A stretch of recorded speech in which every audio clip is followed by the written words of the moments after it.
Welcome to Kenton's videos. Enjoy the video. You start by selecting a pad that matches your tactile preference and goal, because the wrong feel breaks focus. Once chosen, sit with a neutral spine and feet flat so posture supports steady breathing. Place the pad under your fingertips or the part of your hand you'll use. Press gently for a quick 10-20 second test to confirm comfort. If pressure feels uneven, adjust placement. This first placement sets the baseline sensation you'll return to during exercises, so get it right now. Now you begin the core routine using short, timed blocks so attention stays trainable. Start with 2 5-minutes of focused touch, then take a brief rest. Once done, repeat and lengthen by 1 to 2 minutes across sessions to build endurance. While touching, match a breath pattern, 4 counts in, 6 out, and trace the pad slowly so your brain links touch with calm.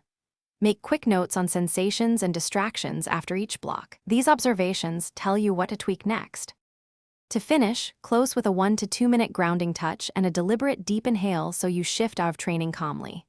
Make sure to store the pad flat and clean it per material. Wipe silicone, air-dry foam to preserve texture and hygiene. If you notice focus drifting during sessions, shorten the next block, reduce finger pressure, or swap to a different texture. Then retest placement. That single troubleshooting step prevents frustration and ensures steady progress over repeated practices. Thanks for watching. Consider subscribing if we helped you.